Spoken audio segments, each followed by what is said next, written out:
দিছে দিয়ে দিলাম পেঁয়াজ কোরবানি করা হইতাছে আমাকে নিচতলা কাটাকুটি এখানে আগে আমারে দিয়ে দিচ্ছে এখানে আটটু পেঁয়াজ দিব এই যে দিয়ে দিলাম এলাচ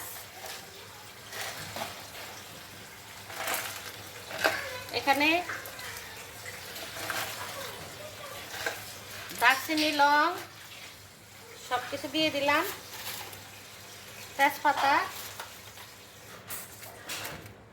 এগুলি ধোয়া আমার ধুয়ে তারপরে রোদে দিছি আমি ঘরের কিনা না এই জিরা ধনিয়ার গুঁড়া ধনিয়ার গুঁড়া অনেক মাংস তো অনেক মশলা লাগবে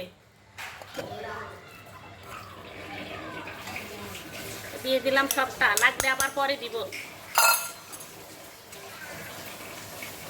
এখন দিয়ে দিলাম লবণ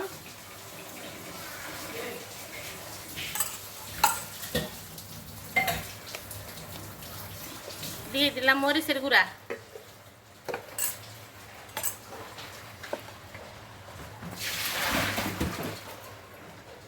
হলুদের গুঁড়া দিলাম আর দিব না হলুদের গুঁড়া মরিচের গুঁড়া সবটাই দিয়ে দিলাম মরিচের গুঁড়া তারপর আরো লাগবে মনে হয় লাগলে পরে দিব এখন দিয়ে দিলাম রসুন আমার পরিমাণ অনুযায়ী দিব আদা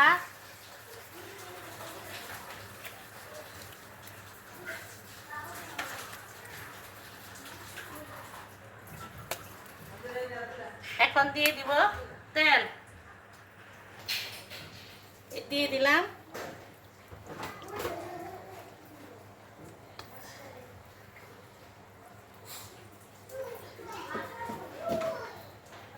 কোরবানির মাংসের মধ্যে বা গোশের মধ্যে অল্প তেল দিলেই হয় বেশি দেওয়া লাগে না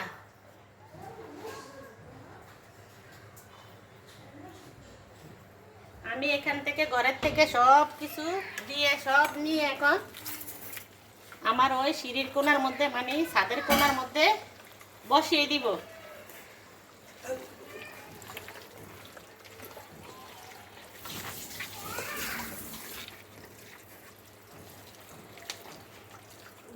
ভালো করে মেখে নিতে আসি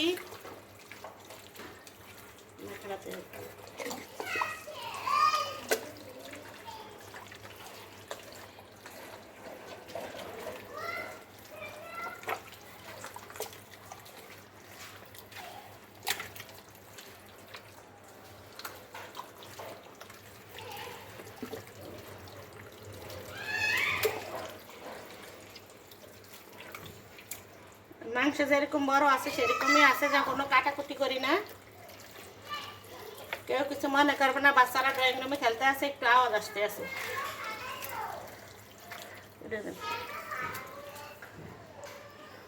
সবটা লাগবে নি বাবু তাহলে আবার পাতিল ঘুরে দিবি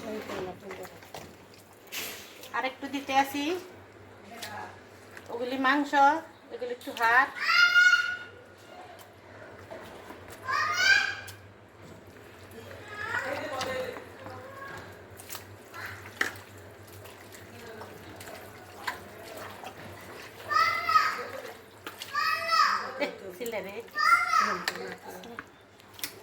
বাচ্চাকে ছিল না চাল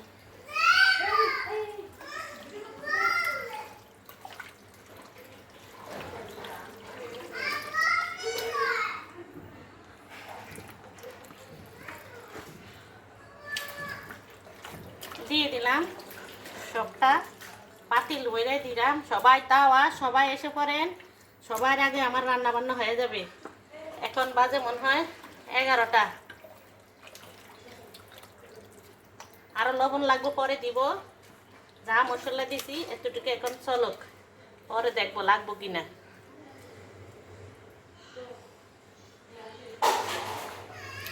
এই যে সবাই দেখেন আমি রান্না করতে আসি এই যে আমার ছাদের মানে ছাদের সিঁড়ির এই কোণার মধ্যে অনেক বাতাস অনেক ধোঁয়া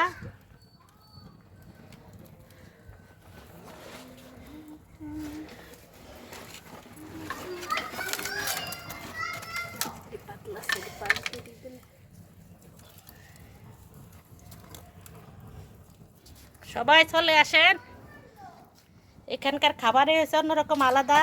মাটির চুলায়, মাটি না মানে ছাদের উপরে ইট বিছিয়ে রান্না করতে আসি। ছাদের উপরেও না, ছাদের হয়েছে যে সিঁড়িটা আছে না, এটা ছাদের উপরে ধুইয়া না। অনেক মাংস দিয়ে লাইছি পাতিলের মধ্যে, এখন আটতে আছে না।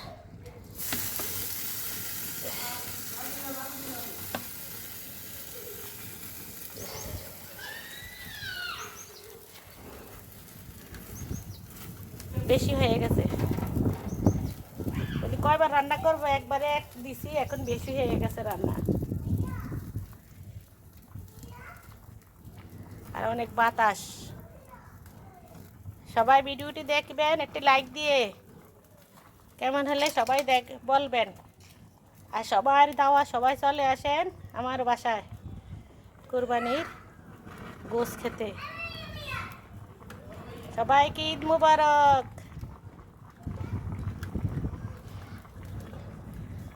অনেকে তো রান্না করবেন গ্যাসে, আমার এলপি গ্যাসে তো আর আসবে না, এত বড় চুলা পাতিল। এই জন্য আমি প্রতি বছরেই আমি বাসার কোনার মধ্যে রান্না করতে বলেছিলাম ছাদে।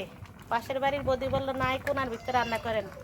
দিলাম এই কোনায় বসিয়ে, সাথে আছে আর একজন ভাবি, দুজনে মিলে রান্না বান্না করতে আসি। আপনারাও দেখে বলবেন কেমন হইলো। রোদের আলোর জন্য কিছু বোঝা যাচ্ছে না। সবাই ভিডিওটি দেখবেন, একটি লাইক দিয়ে সবাই বলবেন কমেন্ট করে কেমন হলো। সবাই ভালো থাকবেন, আল্লাহ হাফেজ।